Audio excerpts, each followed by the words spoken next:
So Kelli got free dental services, free legal services, and a free house. Montel Jordan told Pinky that she needs to set her pride aside and lean on her husband. K. Michelle told Pinky that Shamia told her in the club that she has to be loyal to her because everybody in her friend group is already telling her to not be her friend. Dennis is the trauma, not the drama. Let's get into it. Ladies and gentlemen.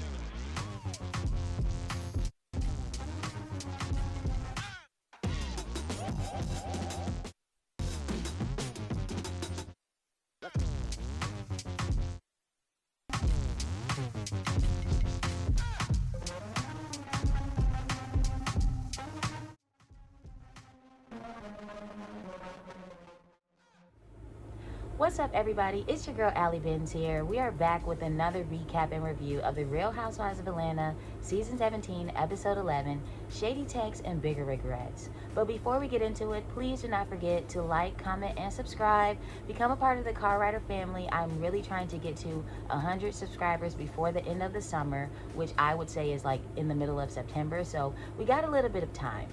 Also, hit that notification bell so you do not miss any uploads from me. And without further ado, let's get into the video.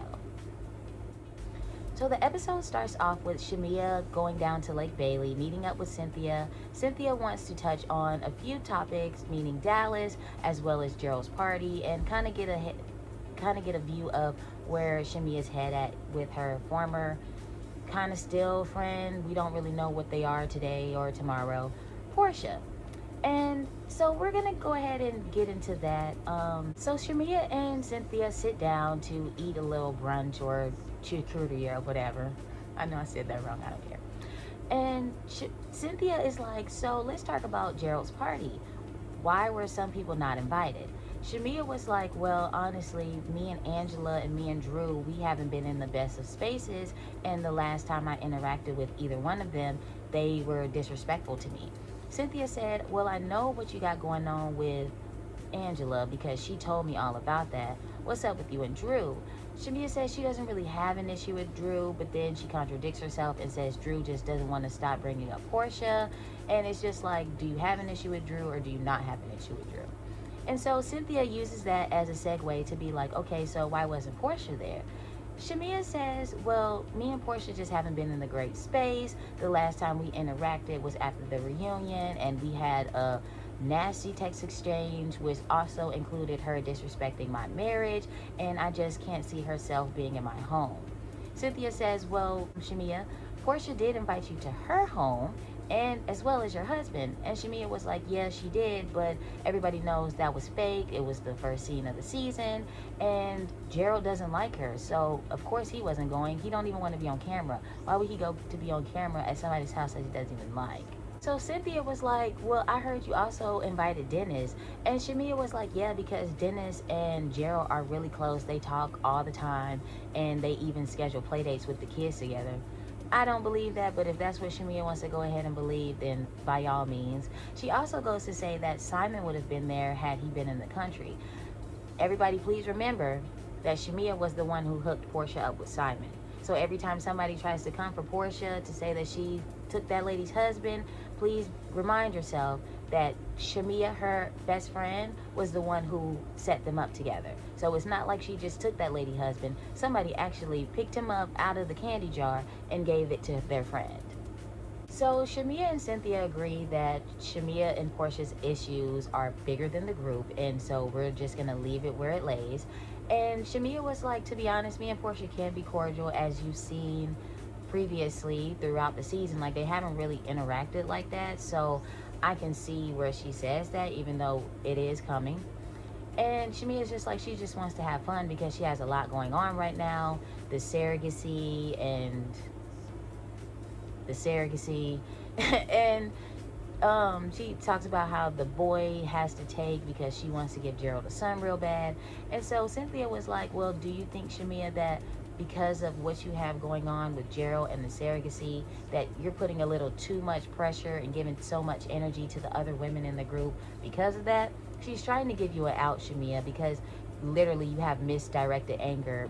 Like, there's no reason for you to still be beefing with Angela and Portia. I mean, There's no reason for you to still be beefing with Angela and Drew when you inherited those beefs from Portia.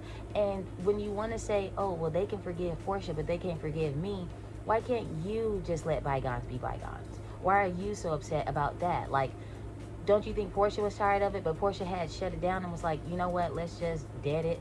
It's not serious. Who cares? Like, let's move on.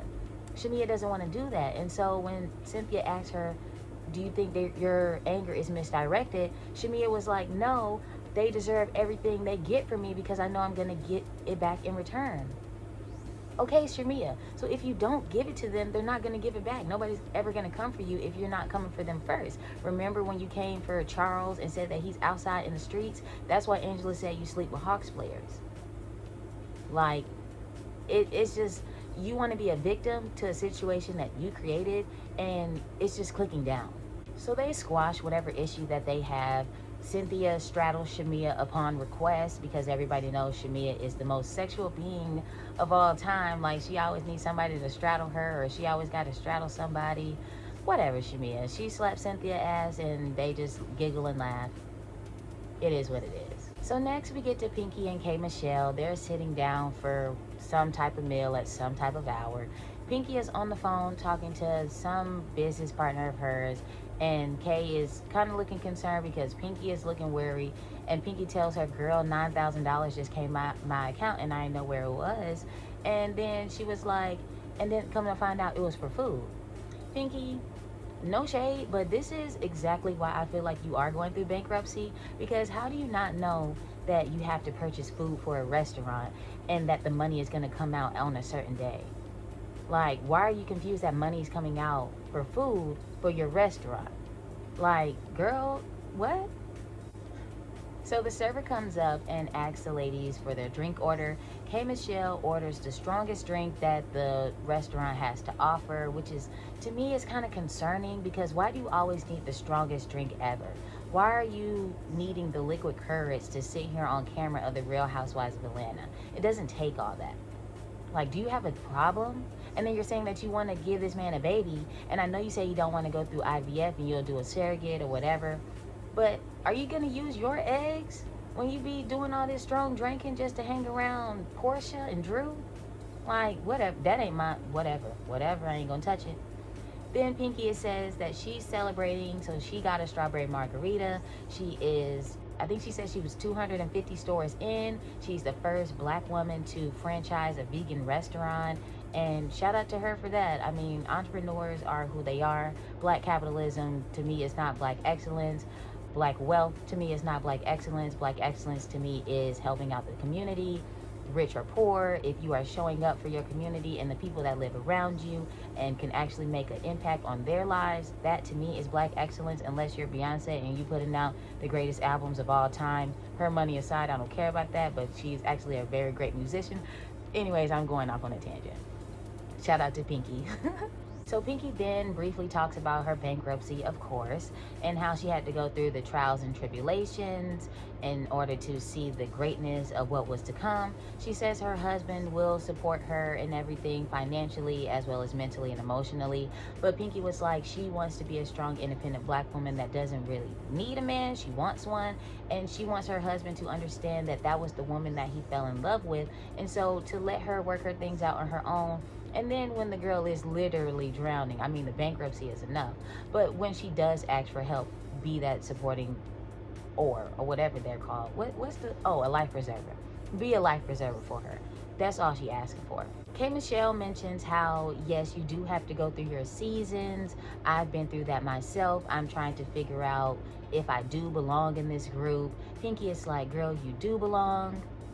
Obviously, they're talking about Drew here because Drew told K. Michelle that she doesn't fit in, which is not the same as belong. I need everybody to pull out Merriam-Webster's dictionary right now and look at the definition of belong as well as the definition of fit.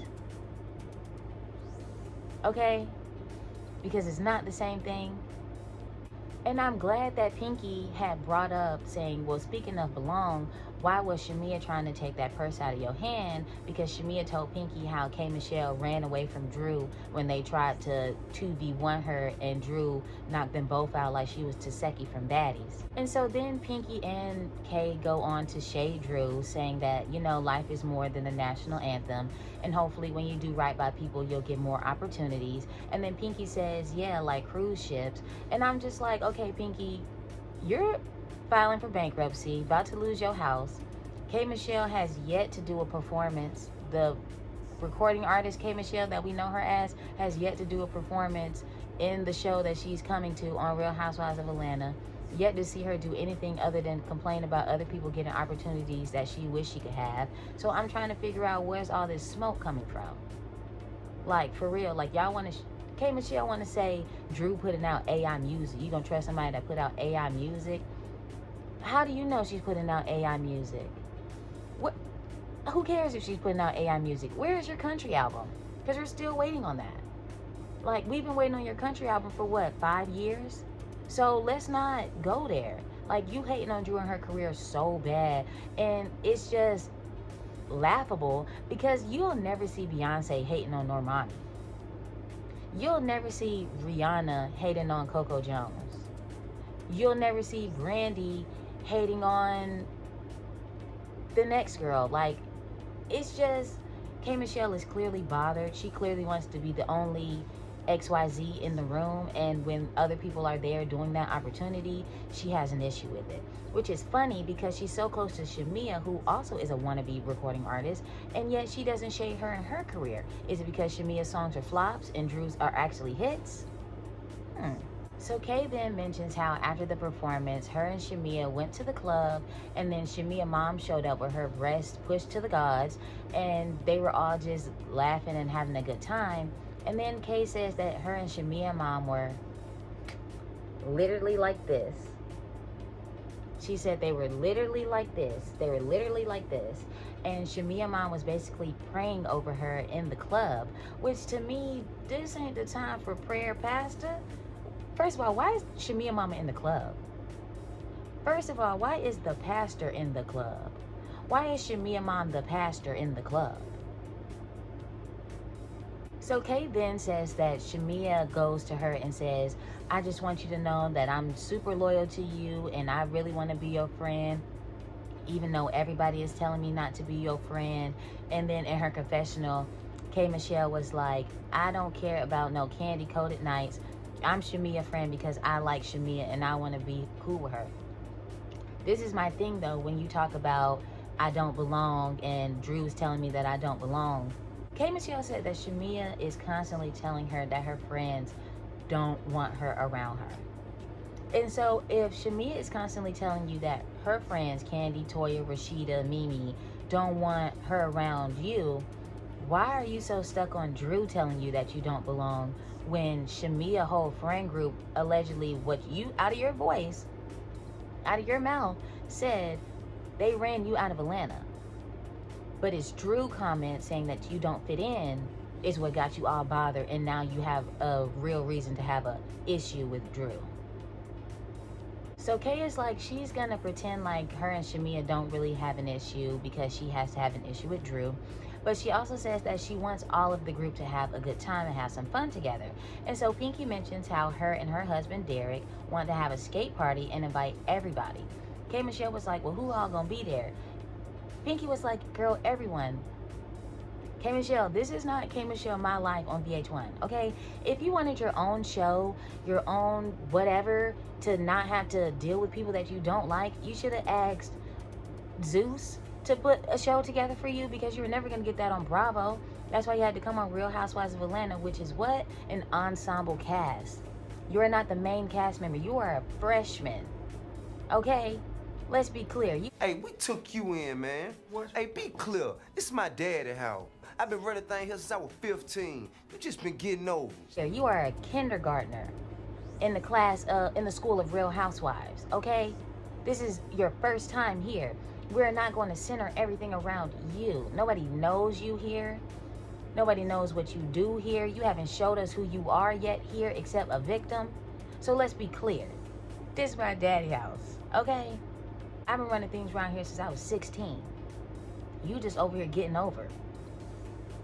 Like, yes, everybody's coming. Who do you think you are?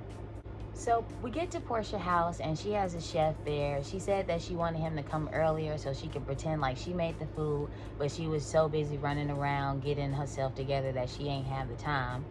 Mike is at the door. He has to knock because Portia doesn't have a doorbell. Producers asked her why, and she was like, because there's still doors. Ain't nobody finna get through. Which, I mean, I guess, like, you can get a Ring camera. You can get whatever type of camera. Not a camera, but like a doorbell with whatever type of camera or whatever. But I feel like Portia has cameras around the house. So not having a doorbell really isn't like too pressing of an issue, because I'm sure she has like ADT or whatever type of security system that is there. So the cameras will alert her that somebody is at the door and she can hear the knock, and it is what it is. Like, it's not really that big of a deal to not have one of those surveillance devices of a Ring camera. So Portia lets Mike in. They have kiss like on the corner of the mouth, which was whatever. He eats the food and he tells the chef, like, this is so good. When we get married, I want you to come and move in with us.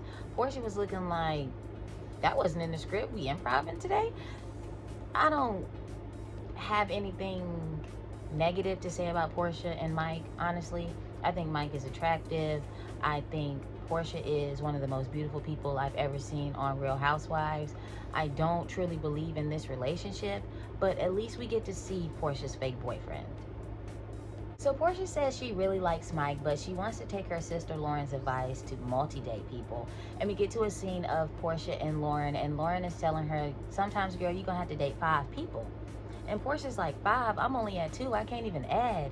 And Lauren was like, you don't have to intimately date all 5 people, but you shouldn't put all your eggs in 1 or even 2 baskets. And I agree.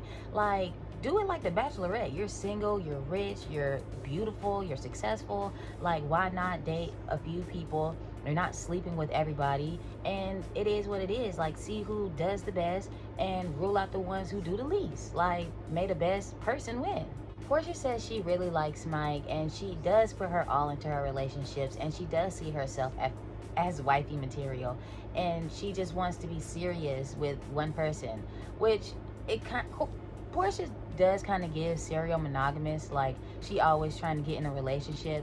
Honestly, this is one of the first times we ever actually seen Portia like dating and like being single and not actually trying to jump into a relationship with someone. So I can see both sides of the parallel. Mike said the food was his love language. He says that Portia's is for her partner to make her feel safe. Portia said that, as well as communication. Mike was like, oh, communication is yours? Portia was like, yeah, you don't think so? And he was like, well, I've seen some stuff. And then Portia goes into her Culture Con interview where the girl was like, I heard you're not trying to get in a relationship, but you are dating. And Portia said, yeah, I'm dating multiple people, a man and a woman, and we'll just see where it goes from there. And Mike was like, he's not really sure how he feels about Portia like putting their business out there. But no shade, Mike, she never really mentioned you or Sway by name, so I don't really see what the true big deal is as they were filming the season. Now come the season, I can see the reservations, but I mean, this is what you signed up for when you agreed to be Portia's paid actor. But I want to go back to Portia's wifey material comment, because I want to ask you guys in the comments, how do you feel about the term wifey or husband material? Me personally, I feel like it's up to the other person who wants to be with that person. It's up to you and your standards what you would consider spousey material. You know what I'm saying? Like, I can't sit here and say Portia isn't wifey material just because when she's single, she's single. Because when she's in a relationship, the only time we ever hear anything negative is from the other women who try to bash her. They never really come with proof. So it's like, I don't see the correlation of Portia not being wifey material. When she was with Cordell, Portia was 10 toes down for Cordell, okay? When Portia was with Dennis, she was 10 toes down for Dennis, getting cheated on and all by both of them. When Portia was with Simon, as much backlash as she got from that, she was 10 toes down for Simon. So I don't really see how Portia couldn't be wifey material. Just like I don't see how I couldn't be wifey material from my own standards for my partner standards of me. Like, it's not what you think about me, because me and you not dating. So, but yeah, let me know what you guys think in the comments about wifey material, husband material, and do you think Portia's wifey material? Do you think yourself is wifey material or husband material? And what do you consider those standards of the partner that you're seeking? So Portia asked Mike how he felt about her comments at CultureCon, and he said he didn't really have any comments yet. He wanted to wait to see what Portia had to say about it. And Portia was like, well, we've been dating for a while now, but we aren't exclusive. You've never asked me to be your girlfriend, so I mean, I am free to move about the cabin. Like, there's nothing holding me down to you except that we go on a few dates. Which, I mean, yeah, if we're just dating, then yeah, I'm free to move around the cabin. If you want to say, hey, do you want to be exclusive? Then of course I'm going to put my seatbelt on. Like, and so Portia was like, to be honest, Mike, I really like you, but the ball is kind of in your court as far as if you want to be exclusive with me or not, because I know you want to have kids. And Mike is like, well, if we get together, you might change your mind in the future.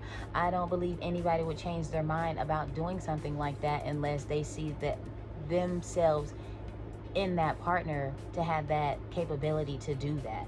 Like, if she doesn't see her, first of all, y'all not married, y'all not boyfriend and girlfriend. So even if she can't see herself having kids with you, having little PJs, MJs running around here, y'all not exclusive, and she don't want to have another Dennis. Okay, so no.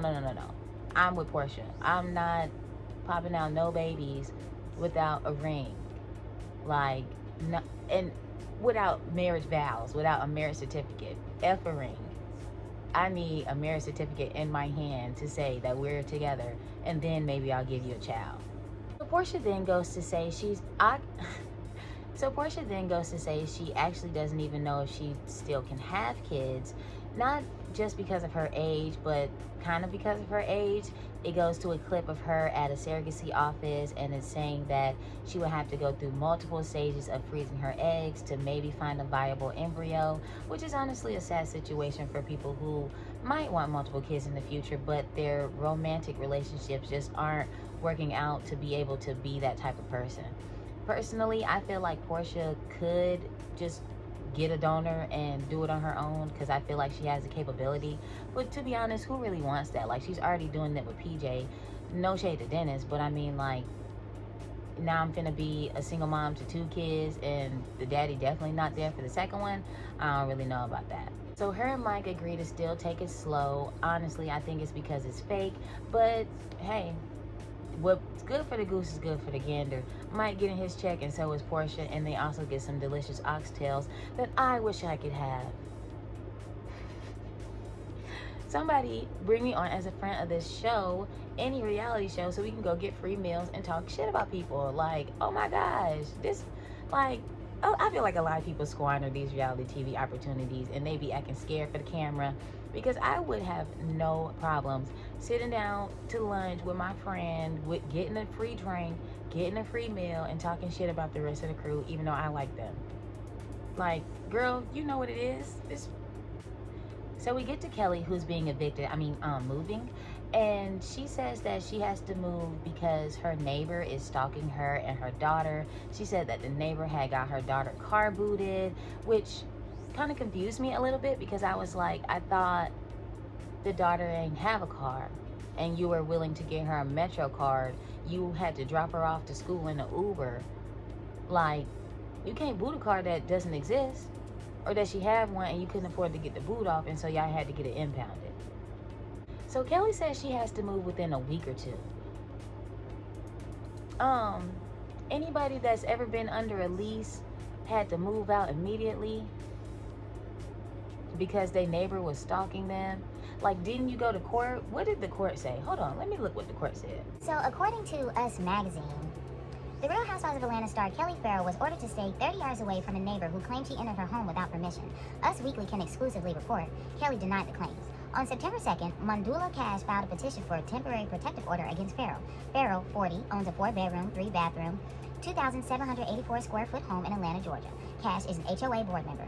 Cash claimed on August 9th, Kelli Porter Farrell aggressively entered my private patio through my private gate in a violent manner. Cash said Farrell was accompanied by others. She added this incident occurred after her vehicle was booted for, again, violating guidelines by parking in a narrow driveway, which is also a designated fire lane. The petition alleged that Farrell had to be physically restrained and removed, during which time she engaged in bizarre behavior while making a series of erratic verbal threats, some of which were clear and others that were unintelligible. She claimed there was video footage of the incident. Cash asked the court to order Farrell to stop harassing and intimidating her, for her to stay away from her and her family, and for her to receive appropriate psychiatric and psychological services. The judge granted a temporary protective order, but only ordered Farrell to stay 30 yards away, most likely since the two are neighbors. A hearing has been set for September 22nd on whether the order will become permanent. A rep for Farrell tells Us Weekly, since the announcement of Kelli's involvement with the Real Housewives of Atlanta, Mrs. Cash has engaged in a concerning pattern of behavior directed at Kelli and her family. Out of respect for all parties, we will not be commenting further at this time. We strongly urge that Kelli's privacy and that of her family be respected, and we caution against the spread of misinformation. So it sounds to me like the HOA board member, the random neighbors who can just tell you what to do with your home and how to manage it, got together with the other HOA members and was like, she has to go, and so they kicked her out, and that's why she was evicted. It wasn't, oh, my neighbor's stalking me and now we have to move really quickly, because that doesn't make sense. Like, your home that you own, you finna just up and leave because your neighbor's stalking you? No, I'm not finna do that. We just not finna associate with each other. Tell your daughter to park right in the driveway and it's not finna be no issue. So Kelli's friend / publicist tell her that, I get what you're going through, girl, but sometimes you're gonna have to be Beyonce to the BS and just not address anything. Kelli says, I get that, but sometimes I want to be Cardi B to it. Which, I mean, I get, because it's like, yeah, you want to be able to express your point and how you feel and what you're doing, but according to the court records, you already were the Cardi B to it, and that's why you're getting kicked out of your home, because you were doing too much. Like, maybe sit down and chill out and be grown, because you have young children that you're fighting your ex-husband in court in order to film with. Why would he want you to film with your kids on TV knowing that you over here trying to beat up the neighbors? Like, Carl Winslow being a disgusting human being aside, you doing the most, and yet you want your kids to be on TV with you. So Kelli and Co pull up to none other than Shamia's townhouse, because Kelli getting evicted means that she can't find something really quickly in a 2-week time span to move her and her children to, and so Shamia offered her place of residence for Kelli to stay. Shamia says this is one of the first investment properties that she had bought when she first married Gerald, because she wanted something of her own to say that she is somebody without him, which you already were, but that's besides the point. I just think it's weird that Kelli is moving into Shamia's townhouse. I think it's weird that Kelli and Shamia are best friends, because y'all just met last year, and last year when y'all met, she was disparaging your former best friend. So it's crazy how your new best friend, who's living in your townhouse for free, most likely, it's just weird how y'all even became friends. And now that y'all so close, she living under your roof. If y'all fall out, are you gonna kick her out on her ass with her kids? Because I can guarantee you Kelli wasn't paying rent when she first moved in there. She already said she's not making that much money. So, like, it's just crazy. Kelli got free dentures last episode, or 2 episodes ago. Now she getting a free house, and yet she still doesn't have any money to put towards a nice confessional look, because you got the too small t-shirt with the blue eyeshadow that looked like her daughter did her makeup. One daughter did the makeup, the other daughter did the hair, and she ain't had time to find an outfit, so she just put the t-shirt on.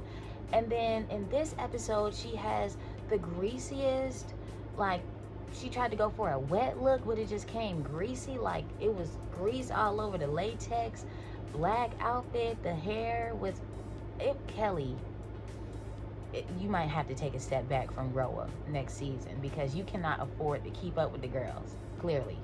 So we get to Angela, who's meeting up with her brother. They're at the park with her daughter, Arlie, and they sit down to talk about the fact that their mom had passed away recently, very suddenly, that nobody was expecting, and how the kids are taking it differently.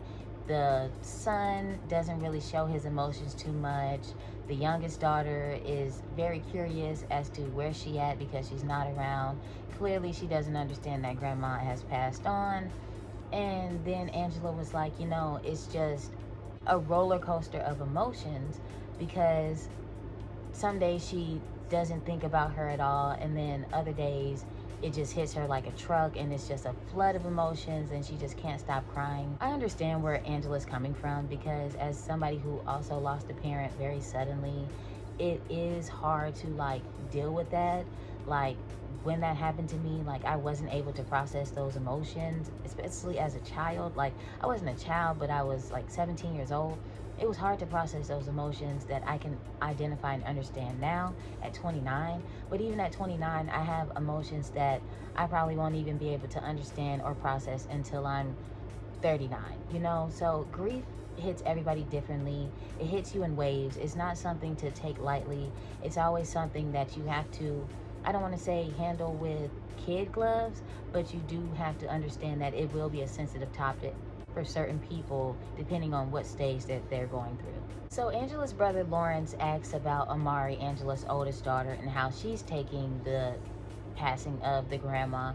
And Angela said, honestly, I think it hit her the hardest because, you know, she grew up with the grandma the longest, and the grandma, Angela, was probably all she knew before Charles came into the picture.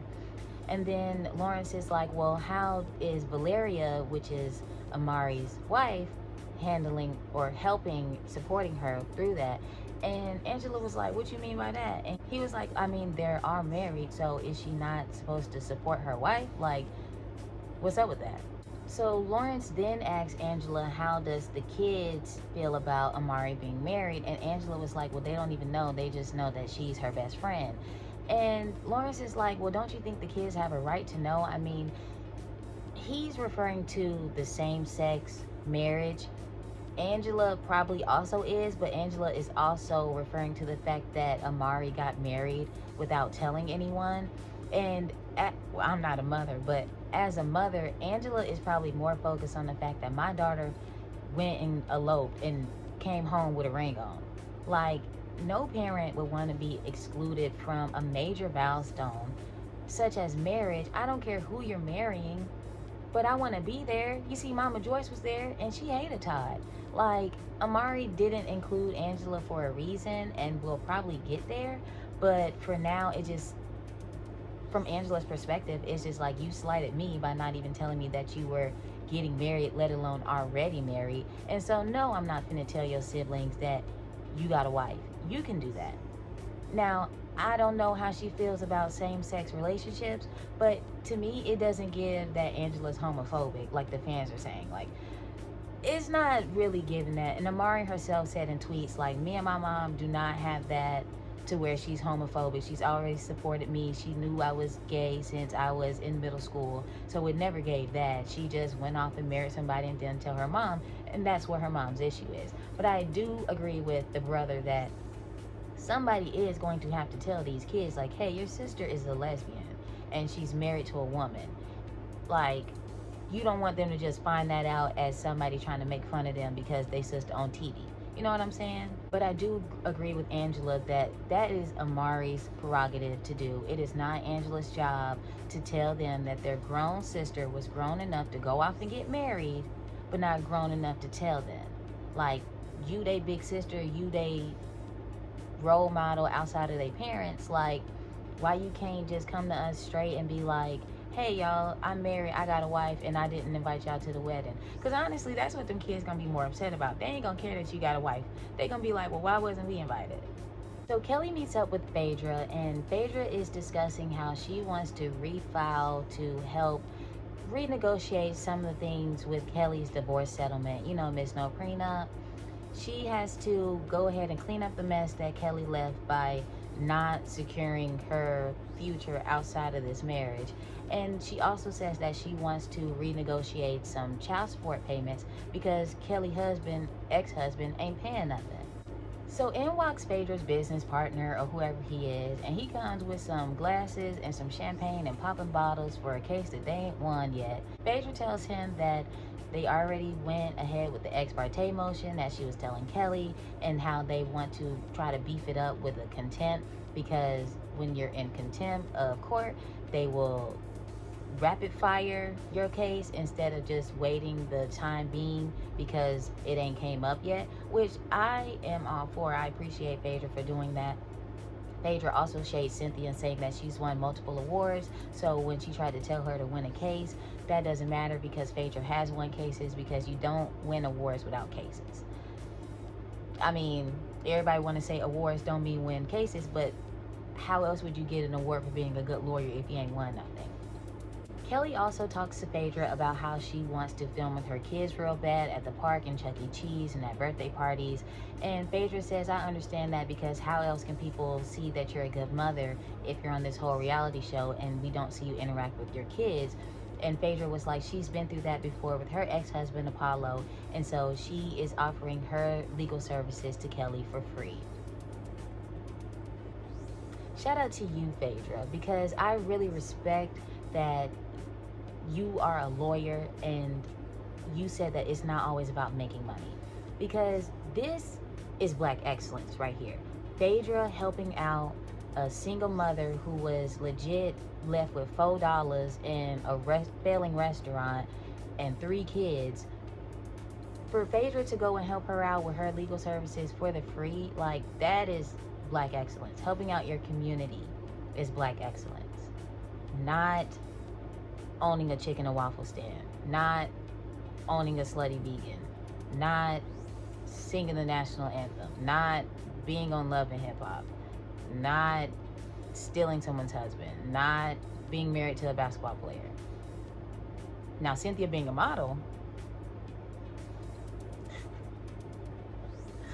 but Kelli was like, you know, she's very indebted to Phaedra and Shamia because they are giving her the free stuff. Shamia gave her a free house. Phaedra's giving her free legal services. You know, freaking Frack is super whack, but now that Frack is back and had my back, I'm indebted to her. Funny how the tides turn. So Pinky and Derek meet up with Montel Jordan. This is how we do it. And his wife, and they are their marriage counselors. They've been their marriage counselors since before they got married. They were introduced to them by Notori Naughton. Montel Jordan's wife is very pastel colored, no shade, but I was kind of like taken aback a little bit, like, oh, okay, well, artists of the late 90s, early 2000s, they all seem to have the same color wife. I mean, I'm not surprised. So Pinky starts the conversation off saying that she bought her restaurant back earlier in the year, and she was going through a depression because now with the bankruptcy and everything on her shoulders, she just doesn't feel like Derek is there actually supporting her. Derek says, I don't mean to cut you off, but I'm about to, and says that I told you that we got it no matter what. If you got it, I got it, we got it. Which I'm glad to hear that, Derek. Like, I love the financial support, but your wife is saying she's depressed. That has nothing to do with money. She know y'all got it. She know you got her. But that's not what she's saying right now. She's saying she needs a shoulder to cry on, and you talking about, well, how much money you need. I mean, $45,000, but I also need your shoulder. Like, what are you talking about? So Pinky then goes in to talk about bankruptcy for the second time in this episode, and was like, you know, I've been contemplating whether I want to file or not. Derek wants to bail me out, but I'm just not sure. Montel's wife is like, that's pride, and you know that. And Derek was like, I've been trying to tell her that too. Pinky was like, we're both entrepreneurs, we're both independent. I've always been this girl, but it's not that I don't want him to help me financially. It's just not a smart decision. Like, if he has his money just laying around, Pinky wouldn't have had to go through bankruptcy. Clearly they're married, filing taxes separately, but at the end of the day, that's just not a smart decision, because what's going to happen if you go under and y'all liquid assets is already tied up in Pinky's failing business? It's just not smart. Like, it just doesn't make sense. So I agree with Pinky. Like, Pinky was like, that's just not what I'm asking for. I'm just asking for your emotional support. I just want you to be there as my husband to support me going through this. And if I really do need you to bail me out, then I know you're gonna be there. Like, I know that. Now, while I appreciate Montel Jordan and his wife's advice, you guys are not licensed therapists. You're just a counselor. So when this lady starts talking about depression, y'all should have been like, well, that's out of my jurisdiction, because I can only tell you how to handle your wife and how to handle your husband. I can't really tell you what medications you need to be on, because depression is a clinical disease and you have to be medicated to handle that. But anyways, it was also funny how Pinky came in that little bitty skirt, and Montel's wife, what was her name? I think it was like Claudia or something. I don't want to be racist. But Montel's wife was like, let me get you a little blanket, because you ain't finna have your legs out in front of my man. You see I got on a jogging suit. So, but clearly Pinky and her husband came from somewhere, but Pinky is also aware that we on a reality show and I gotta look my best. So I'm gotta have my best outfits everywhere I go. My name is not Kelly. So Phaedra pulls up in a Uber XL and picks up Portia and tells Portia, girl, you know you done shook up the internet. You know you done shook up Beyonce's internet, right? And Portia's like, what you talking about? And Phaedra was like, you know, Passion and Punani. And they giggle. And Phaedra was like, well, you know, everybody in Atlanta likes surf and turf, but I don't understand why y'all trying to make Frack extra gay. Frack been extra gay since you brought up the rumors, Frick. So let's be honest, let's be for real. But also, that everybody in Atlanta likes surf and turf was a gag, because everybody in Atlanta like everybody. You go to Atlanta, it's a free-for-all. Like, no shade to y'all ATLians, but it's just what it's getting. Portia says that both of her partners know about each other and they both agreed to date her, but she just wasn't expecting them to be so taken aback by the shout out that she gave them at CultureCon, because she's a public figure and they aren't. Even though they are public figures, they technically aren't as big as Portia. No shade to either one of them, but nobody would have really knew who they were had Portia not been seen with them. Like, everybody knows Portia. So, of course, y'all getting with her is going to be a bigger of a deal. You know what I'm saying? So I can understand how they were like, now you done thrusted me into this spotlight that I wasn't really ready for. I was trying to do that on my own in my own way. But I mean, once you get with a person who has a bigger spotlight than you, you're kind of foolish to not think that you wasn't going to get some of that light shined on. So we get to Drew's house and she's hosting a brunch for the plastics. You know, Drew, Phaedra, Cynthia, Portia, and Angela. They all arrive one by one. Portia and Phaedra, Cynthia, Angela, and they all sit down. They're like, is Ralph still in the basement? And Drew's like, yeah, he's there. I'm glad Drew didn't acknowledge him, but I'm glad the other ladies brought it up and they just made fun about it. Then Phaedra was like, hold on, everybody, before we get started, I just want y'all to know that I invited K. Michelle. Everybody in the room was like, like on some Scooby-Doo. Like, Drew was looking like, now I know you didn't invite no bitch to my house. You better not invite no bitch I don't like to my home without my permission. Now, had K. Michelle did come, I would have loved that, because I feel like K. Michelle should get brought in on the other side just to see what it's like. Now, I'm not saying K. Michelle needs to pick a side, because honestly, I don't really see her meshing with that group of girls full time. I see her getting along with them in a Kenya way. Like, I'm only playing nice so I can gain favor amongst fans, and then I'm gonna go back to the other side where I belong. But I don't see her really lasting with the plastics for too long. She very much fits in with the Sad Girls Club. So Phaedra was like, well, I did tell her about Drew's event, singing the national anthem at Rich Homie's Kwan Memorial. Portia was there and she talked about how Drew was trying to preserve her voice and that Pinky and Shamia were trying to take her voice because they was legit trying to get her to start arguing with them over some BS about Pinky's production, which is honestly is gonna be a flop, no shade. Like, I don't see it going anywhere. For real, I really don't. 45K budget with Notori Naughton. And so Drew mentions how Pinky is doing a scripted series on her life and Notori Naughton is playing her. And Phaedra was like, oh, I love Notori. You know, people said that she could be my twin. Cynthia was like, who twin you gonna be? Because it ain't this Phaedra. 2026 Phaedra is not 2013 Phaedra. And neither one of them look like Notori Naughton. Like, what were we talking about? And then you got Portia in the background. Yeah, you could have played Lil' Kim. She could have.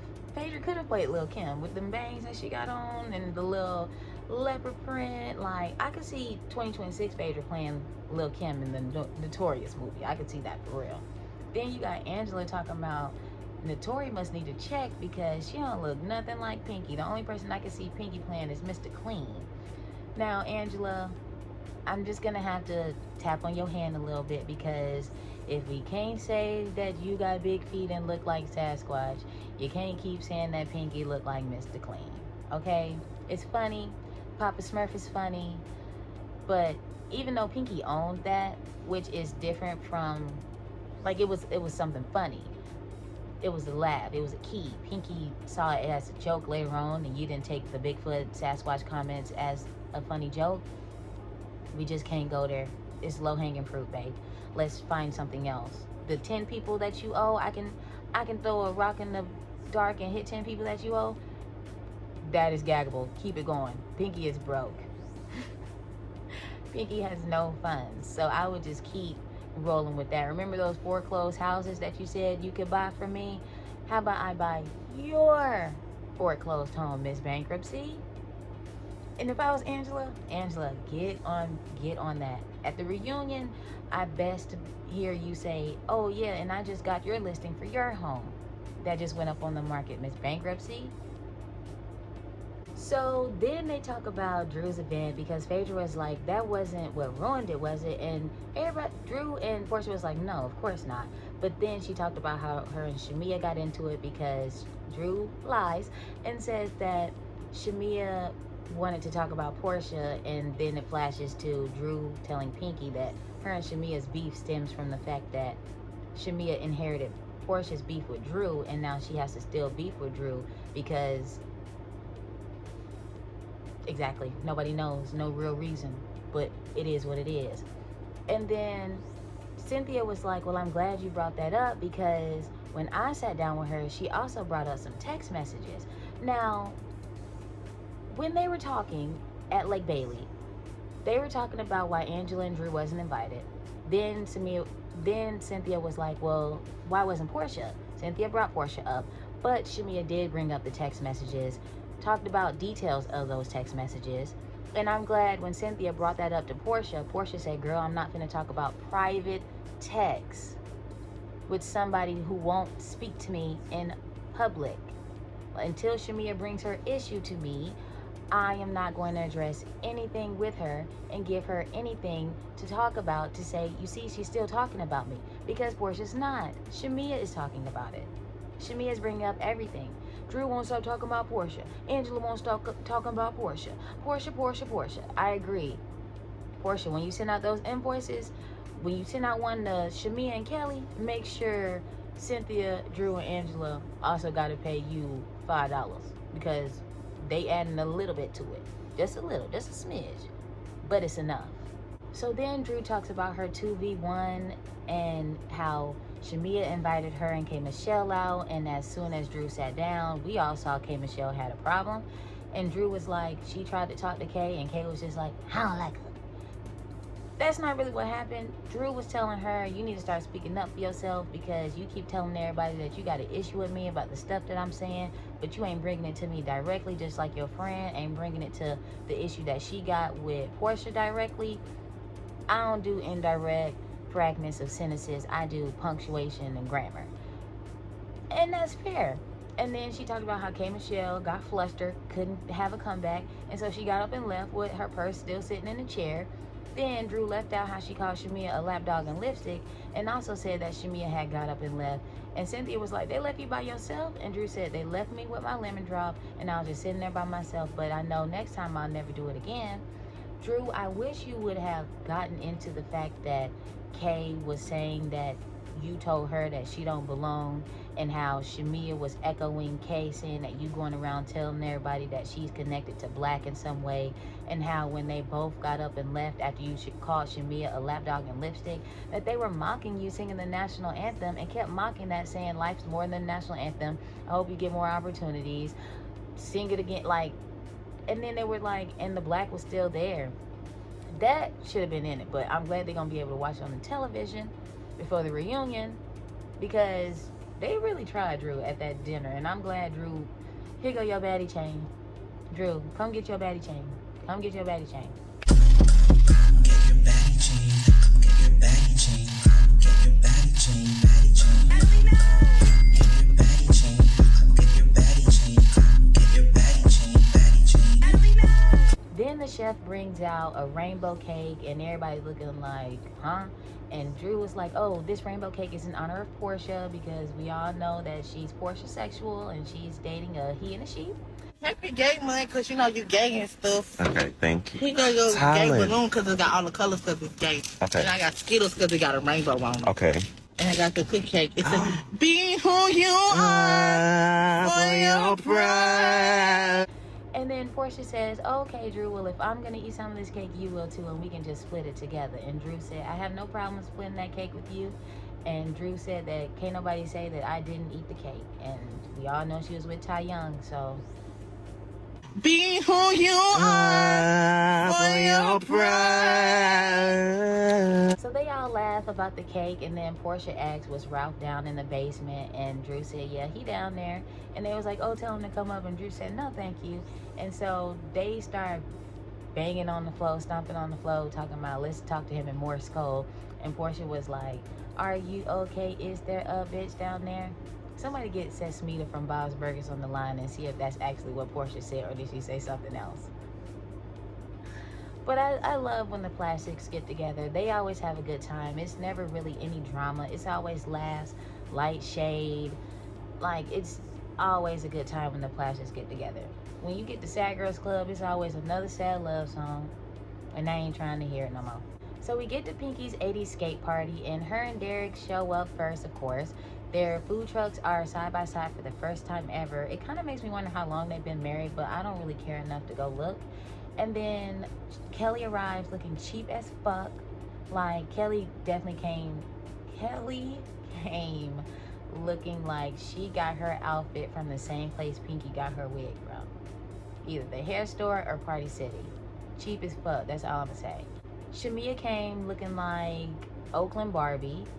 Portia came looking like Whitney Houston, I want to dance with somebody's husband. Phaedra came looking like somebody who frequents the country club all the time, rich black wife. Was K. Michelle there already? I don't know, but Drew came looking like Salt and Pepper's here. And then they all talking about, well, where's Angela? And Portia was like, well, today's the anniversary of Angela's mother's death. So honestly, who knows if she's gonna come or not. But I'm glad that they're all like in support of Angela, because it is a hard thing to deal with. And real friends will stick by you with that, especially like on anniversaries and stuff. Like, friends will be there the day of, the week of, the month of, maybe a few months after that, but 6 months after, 12 months after, 3 years after, are you still gonna be there for me when I have those emotions, I have those feelings? That anniversary does come up. Do you think about me? Do you think about what I was going through when I needed you at that moment?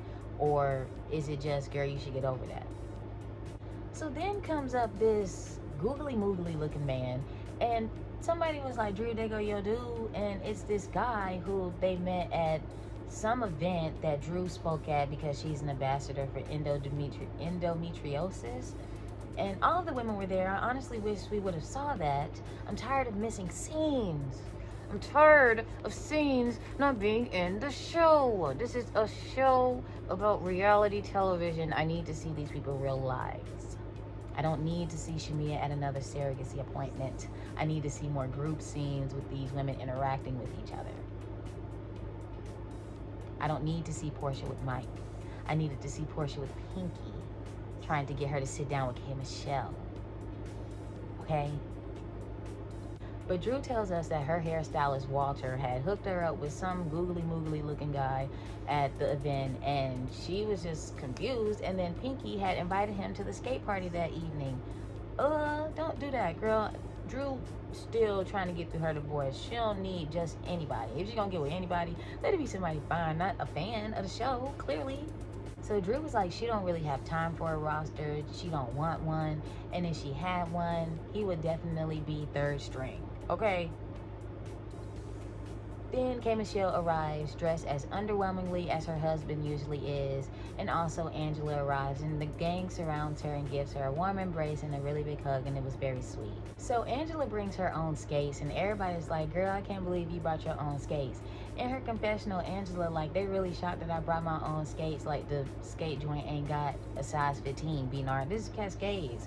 Like, come on, they got a size 11 shoe. I'm with Angela. But obviously, Angela's a real skater. Now, big feet aside, my boyfriend is a real skater. He has some real skates. Like, when we go skating, he brings skates. Like, he really does that. So it's giving Angela really does that. It's not that she has really big feet. It's just her and Charles or her and whoever go skating all the time. And then if you go skating all the time, them skate rentals add up. So you might as well go on and invest in a nice pair of skates. Like, so Portia gives Angela a very beautiful portrait in a very beautiful picture frame of her mother, as well as Drew giving her a very beautiful vase of flowers at the event earlier that day. Pinky surprised her with a huge bouquet of flowers as well.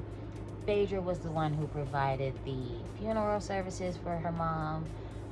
Shamia also sent support with flowers. Kelli, I don't know if Kay did or not, but I really appreciate these women, like, supporting Angela. This was a very emotional episode, especially for somebody like me who's lost a parent. Like, to have those friends who can rally around you and can remember your hard moments and support you and uplift you in those days, like, that is a real friendship.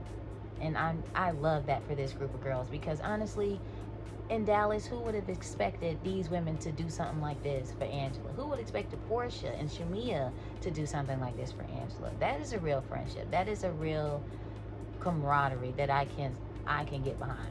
State of love, bonding, trust, real friendship. Also want to say, this is a picture frame that means something. This is a picture frame that was gifted to someone with intention, with integrity, with love, compassion, and with a picture in it. So they start skating, and I really love this filter that editing put on the whole skate party theme of like the 80s, like vintage feel. I really love that because it was an 80s party, and it was a vibe. Like, there was a vibe. I really enjoyed how everybody was having fun. Portia was skating on somebody's little lap or whatever. Like, I really enjoyed that. I like that Phaedra and Kay was scared to get on the skates, and they had the little children walker for the skaters. I used that once, but never again, because I'm short but not short enough for it. So I just rather hold on to the wall. I'm gonna tell y'all about my last skating experience, but we went skating a few weeks ago, and when I tell y'all, I bust my ass so badly that I was bruised. I feel like I had an internal bruise on my backbone. Like, when it was a lot, but I got back up. I continued, but I was also extremely drunk. I think I was like 4 Jello shots in, 3 tequila shots, as well as a cut water. So me falling was inevitable. I'm glad I didn't bust my head open. Tailbone out, it's another story, and I don't got too much cushion to do the pushing, but it was a good time. I love skating. I don't like to do it as often because I got bad hips and I'm not really a pro at it, but like I said, my boyfriend loves it, and so whenever he wants to go, I'm more than willing to go with him. I'll watch for the first hour and then I'll skate the second hour because, you know, I love the skate party scene. I love how everybody came together for Angela. I loved how everybody enjoyed themselves. I loved how everybody skated together. I loved how they did the Soul Train line. Shamia and Portia danced together. Shamia and Drew danced together. K. Michelle was dancing with Portia and Drew. Everybody was cheering for each other. Pinky ripped that wig off, child. She said, Mr. Clean it is. I love that. I love when they all can come together and have a good time. That's what Real Housewives of Atlanta is always about. The drama, then the fun. It's not screaming matches every single day. We like to have fun around here. So we end the episode with Dennis arriving to Portia's house with his turban, grill, vest, long sleeve shirt, and young ass jeans on. So Dennis comes to start drama, and as much as people say that Portia produced scenes, I feel like Portia sets the scenes up and then the people come in improv it and she be off script, so she be confused, and that's why I just feel fake, because Portia's like, these are not the lines we rehearsed. Dennis is like, I saw what you said at CultureCon, and I feel like you confusing my daughter. And Portia's like, what are you talking about? Ain't nobody met Pilar. Like, just because I'm dating doesn't mean all these people is in and out the house. And even if they're in and out the house, they ain't in and out the house with Pilar around. Like, that's irresponsible. Portia don't ever give me that. She don't ever give me, I'm finna introduce you to every single man or woman or person that I'm with. Like, she don't, like, Dennis is just jealous. And he was like, I told you the last time when you got married that it was too fast, and look what happened. And Portia was like, what? And he was like, it's done. And Portia said, you're done. We're not together anymore. I asked you to give me my ring back, and you didn't. Portia asked Dennis to give her his ring back in December, and he didn't. And so she got engaged to Simon after Shimmy hooked them up. Like, and you could tell Dennis wanted to say, I'm done with you, my baby mama, I won. Okay. Okay, and guess what? She get child support, so who really won? Dennis, the menace. I'm so tired of Dennis. Like, you clearly fucked up with Portia so bad that you don't know how to navigate the space that Portia has moved on from you. You had your chance and you failed. So it's time for you to dead this situation, because y'all not getting back together. You fucked up multiple times. You cheated on this girl while she was pregnant. She offered you a second chance, and then you cheated again, and then she gave you a third chance. You didn't bring the ring back in time. So what was she supposed to do? Wait around for the hot dog man while you over here making hits and beats with Drew and talking to Ralph about filming with your kids and getting over on his ex-wife? Oh, okay, yeah. No, you should have been more focused on trying to get back with Portia and being faithful and being a loving and supportive partner. But you don't want to do that. And so now that she got married, divorced, and she's dating, you want to be in that light, but you'll never be again because you don't know how to do right. Then Dennis was like, when you got married, I told you I knew it wasn't going to work. And Portia's like, that's nasty that you're doing a countdown on my marriage. Which it is. Because Dennis, you had the chance to marry this girl, but you decided to cheat on her. She's not gonna take you back after you embarrassed her publicly several times over. Like, are you kidding me? And he was like, I've always been intentional in this relationship. Portia said, no, I was the one that was intentional. I was the one that kept that child and didn't fetus deletus. I'm the one that said, let's go look at rings so you can propose. Honestly, Portia, you need to call Kiana and tell her what to do with Greg, because she need to get Greg in line like how you kind of had Dennis in line. Because Dennis was following the game plan. He just don't know how to be a good player. Then Dennis pulls an okie doke and pulls out the ring that Portia been asking back for. And it's like, well, now that you said it, I wanted to let you know that I brought you back your ring. And Portia looking like, what the fuck is this? Like, are you serious? And you can tell this wasn't in the script, because they both started crying. Like, Dennis started crying. It was just a lot. And Portia's like, how dare you do something like that to me? Which is for real, Dennis. Like, get your ass out of here with them young ass jeans on. Like, what? The ring now that she's dating someone, you want to bring the ring back? It's giving a pattern. It's giving you always do this. And Portia's like, I don't want to introduce Pilar to a toxic household. I ain't never did that. There's a reason why I called off my engagement with Dennis twice. I don't want my baby to see us fighting all the time. What's the point of having mom and dad in the house if all they do is argue? All they do is fuss. All they do is fight. Like, nobody wants that. I don't care if my boyfriend in here. If my boyfriend in here treated me better than what you did, clearly the baby gonna see that and be like, oh, well, daddy's not treating mom right, but this guy is. Like, what? Dennis, get the fuck out of Portia's house. Get out of Portia's house. Get out of Portia's house. So Portia kicks him out and is going off on him like, you need to get rid of it. Give it to Pilar. Give it to your next bitch. Give it to whoever. I don't really give a damn. Just give it out of my house. Like, that is, I agree with Portia. That is so triggering to see her engagement ring that was put on her finger twice, only to take it off 3 times. Like, Dennis, get the fuck out of Portia's house. Like, you doing way too much right now. And yeah, like, and it was crazy because he was like, you don't even understand what's going on right now. I know it ain't no fucking proposal. I know you're not trying to propose to that girl and half do it. First of all, get down on your knees like you did the first 2 times. And she's dating people. She's in a relationship, talking about some. So let me move on then. Obviously, Portia's letting you move on if she's talking to other people. Clearly, y'all not together no more. And even if y'all are, Dennis, you really need to be more intentional, because if y'all was truly trying to work on it, if you was truly trying to work on it, talking about going to couples counseling, y'all not no couple, first of all. you wouldn't even let her get this far to have these other people on this TV show and talk about some she dating them and not y'all working on y'all relationship. Okay? And so she kicks him out, and rightfully so. Then she starts going off, not really on production, but on production, talking about some, did y'all know he brought this ring here? Did y'all know he was finna do that? Because that was not in the script. That was not what I wrote up and sent to y'all and told y'all what was gonna happen today. So what the fuck? Like, is Ashton Kutcher finna come out? Am I being punked? So Portia's assistant is standing there looking like, I don't know what to do. The cameraman, it was somebody else in there looking like, what we supposed to say? And the assistant gives her a hug, and she's just triggered. Like, he's brought up a whole bunch of old feelings, a whole bunch of emotions, old and new. She's dating all these people.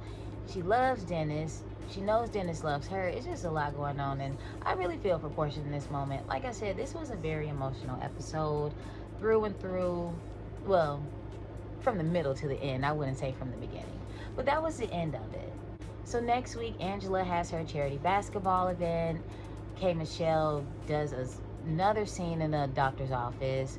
And then at the Bailey basketball event with Angela, you have Pinky trying to make sure that everybody in the group is cool and addresses K. Michelle and Shamia and says, are y'all cool? Shamia was caught blindsided by this, and we'll find out what happens next time on One Piece. どうやら動き出したよね。 What did you guys think about the episode? Please let me know down in the comments. Also, don't forget to like and subscribe. Hit that notification bell so you do not miss any uploads from me. Become a part of the Car Rider family. I'm trying to reach 100 subscribers by the end of the summer. I would say my heart goes out to Angela and Portia in this episode. Also, balloons in my room. Balloons on my page. Yes, it was my birthday last Thursday. Not too many of y'all wished me happy birthday, but that's okay because I did it enough for all of us. Also, happy Pride and a happy Juneteenth to all of my Black Americans. And I love you guys, and I will see you in the next one. That's right. I haven't accomplished anything. I'm fine with it. Leave it like I haven't accomplished anything. Just a few short-lived gigs. Please keep putting that out there. My phone will probably ring.